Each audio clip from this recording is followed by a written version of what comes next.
we are awaiting ECB Chief Mario Draghi to take the stage and start making the announcements about the rate cut. We just told you about Mario Draghi. They're playing to the gallery. 80 billion euros a month is the stimulus that's been provided to revive the sluggish European economy. Mario Draghi, they're getting ready to make his announcement official, and we will be joined by many to understand what the ECB's move today is all about as well. But for now, Mario Draghi is getting ready to make his announcement, and the European Central Bank has cut interest rates, has played to the gallery, has even announced an $80 billion stimulus a month to revive the sluggish European economy. Let's cut across and listen to Mario Draghi right away.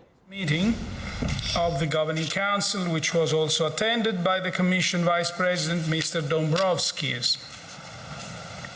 Based on our regular economic and monetary analysis, we have conducted a thorough review of the monetary policy stance, in which we also took into account the new macroeconomic projections by our staff extending into the year 2018.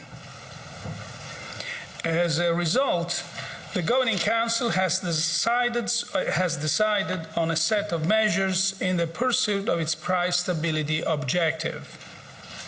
This comprehensive package will exploit the synergies between the different instruments and has been calibrated to further ease financing conditions, stimulate new credit provision, and thereby reinforce the momentum of the euro area's economic recovery and accelerate the return of inflation to levels below but close to 2%. First, as regards interest rate on the main refinancing operations of the euro system by 5 basis points to 0, and the rate on the marginal lending facility by 5 basis points to 0.25%.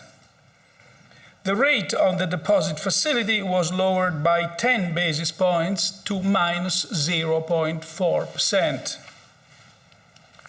Second, we decided to expand the monthly purchases under our asset purchase program from 60 billion euros to, at present, to 80 billion euros. They are intended to run until the end of March 2017 or beyond if necessary, and in any case until the Governing Council sees a sustained adjustment in the path of inflation consistent with its aim of achieving inflation rates below but close to 2% over the medium term.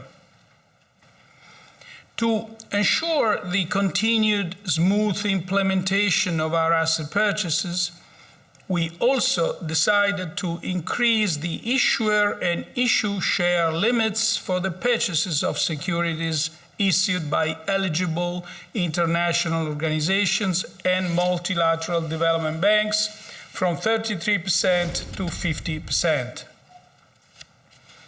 Third, we decided to include investment-grade euro-denominated bonds issued by non-bank corporations established in the euro area in the list of assets that are eligible for regular purchases under a new corporate sector purchase program. This will further strengthen the pass-through of our asset purchases to the financing conditions of the real economy. Purchases under the new program will start towards the end of the second quarter of this year. Fourth, we decided to launch a new series of 4 targeted longer-term refinancing operations, TLTRO II, starting in June 2016, each with a maturity of 4 years. These new operations will reinforce the ECB's accommodative monetary policy stance and will strengthen the transmission of monetary policy by further incentivizing bank lending to the real economy. Counterparties will be entitled to borrow up to 30% of the stock of eligible loans as of as at the 31st of January 2016. The interest rate under TLTRO II will be fixed over the life of each operation at the rate on the Eurosystem's main refinancing operations prevailing at the time of take-up. For banks whose net lending exceeds a benchmark, the rate applied to the TLTRO II will be lower and can be as low as the interest rate on the deposit facility prevailing at the time of the take-up. There will be no requirement for mandatory early repayments under TLTRO II, and switches from TLTRO I will be allowed. Finally, looking ahead, taking into account the current outlook for price stability, the Governing Council expects the key ECB interest rates to remain at present or lower levels for an extended period of time and well past the horizon of our net asset purchases. Separate press releases with further details of the measures taken by the Governing Council will be published this afternoon at 3:30. Adding to the measures taken since June 2014, with today's comprehensive package of monetary policy decisions, we are providing substantial monetary stimulus to counteract heightened risks to the ECB's price stability objective.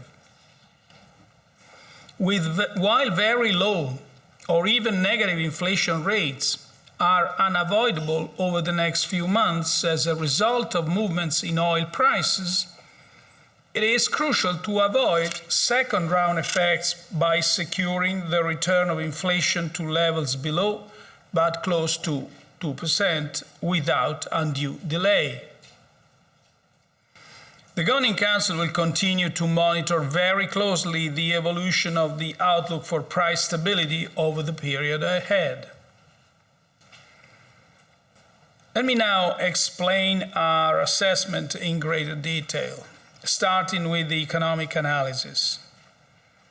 Euro area real GDP growth was confirmed at 0.3% quarter on quarter in the fourth quarter of 2015, supported by domestic demand, while being dampened by a negative contribution from net exports. The most recent survey data point to weaker than expected growth momentum at the beginning of this year. Looking ahead, we expect the economic recovery to proceed at a moderate pace. Domestic demand should be further supported by our monetary policy measures and their favorable impact on financial conditions, as well as by continued employment gains benefiting from past structural reforms. Moreover, the low price of oil should provide additional support for households' real disposable income and private consumption, as well as corporate profitability and investment. In addition, the fiscal stance in the euro area is slightly expansionary, partly reflecting measures in support of refugees. However, the economic recovery in the euro area continues to be dampened by subdued growth prospects in emerging markets, volatile financial markets, the necessary balance sheet adjustments in a number of sectors, and the sluggish pace of implementation of structural reforms.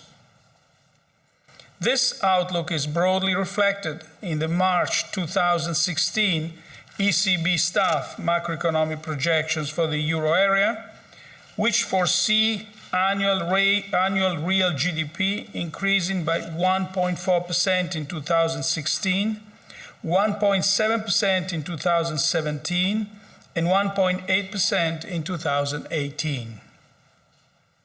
Compared with the December 2015 Eurosystem macroeconomic projections, the outlook for real GDP growth has been revised slightly down, mainly reflecting the weakened growth prospects for the global economy.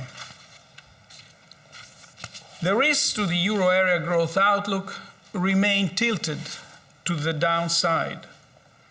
They relate in particular to the heightened uncertainties regarding developments in the global economy, as well as to broader geopolitical risks. According to Eurostat's flash estimate, euro area annual HICP inflation was minus 0.2% in February 2016, compared with 0.3% in January. All main HICP components contributed to this decline. Looking ahead, on the basis of current futures prices for energy, inflation rates are expected to remain at negative levels in the coming months and to pick up later in 2016. Thereafter, supported by our monetary policy measures and the expected economic recovery, inflation rates should recover further.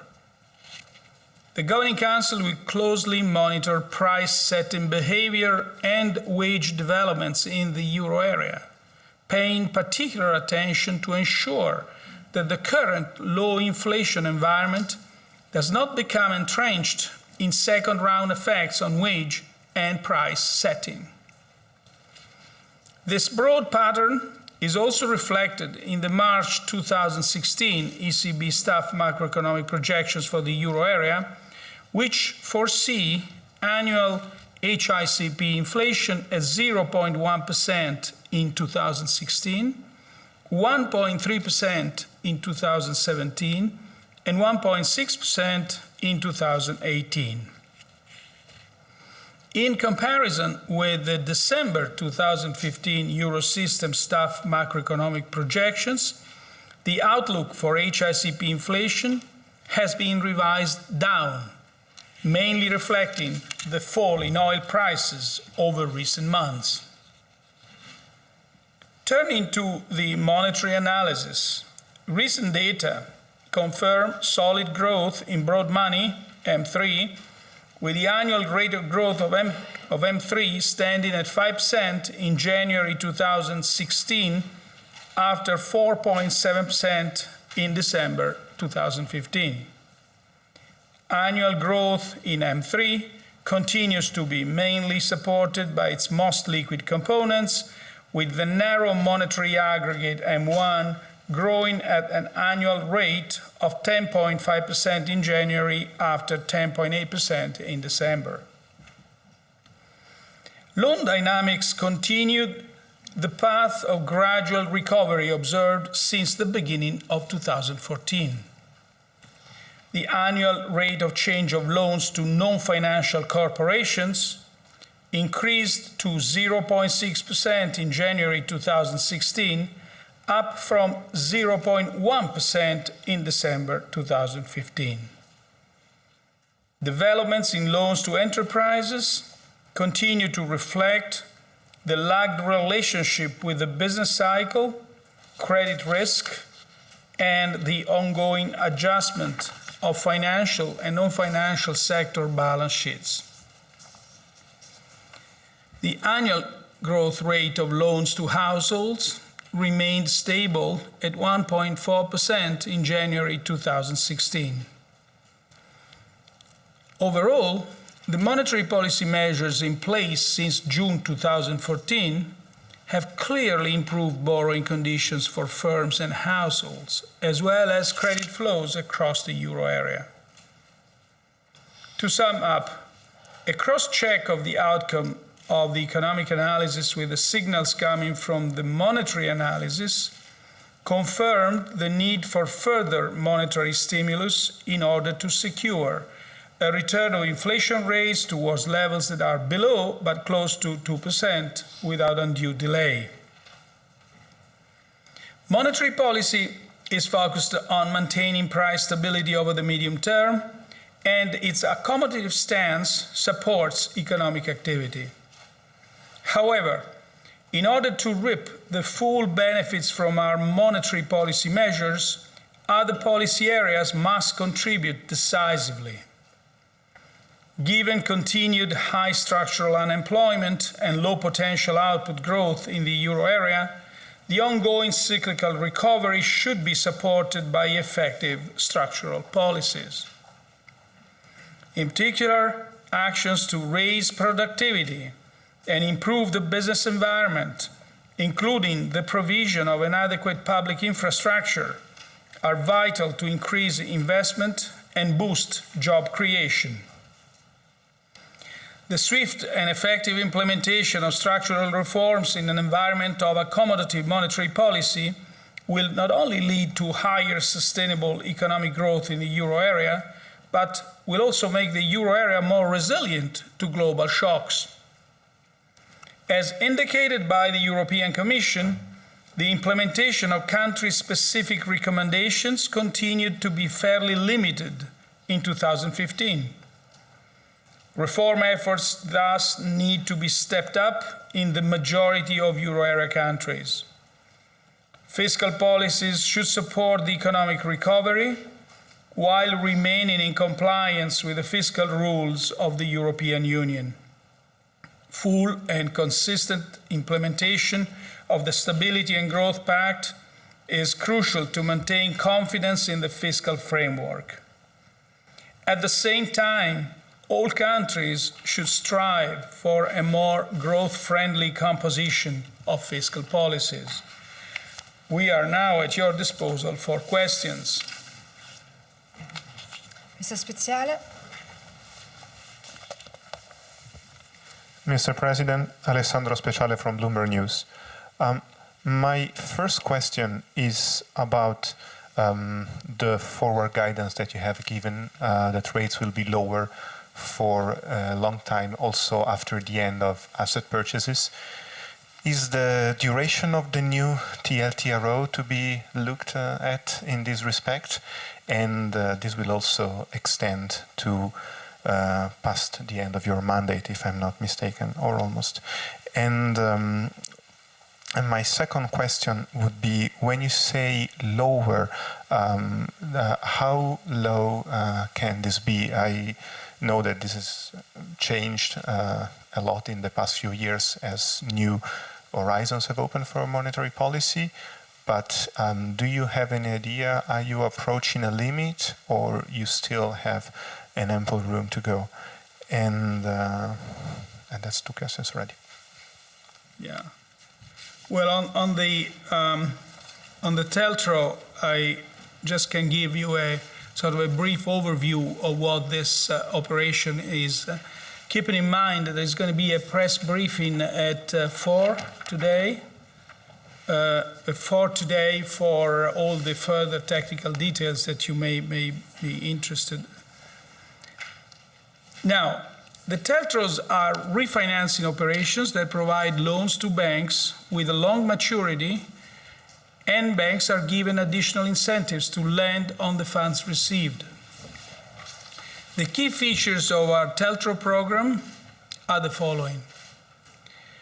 We will offer 4 operations, 1 each quarter, starting June 2016 until March 2017. The maturity of the operations will be 4 years each, so that the last TLTRO 2 will mature in March 2021. Banks will pay the MRO rate at the time of bidding, so right now it's 0. And they may even get a reduction on that rate, which increases with the amount of loans they grant. So the maximum reduction will bring the rate on the TLTRO 2 to the level of the deposit facility rate at the time of bidding. The amount that banks can borrow is linked to the amount of loans they have on their balance sheet.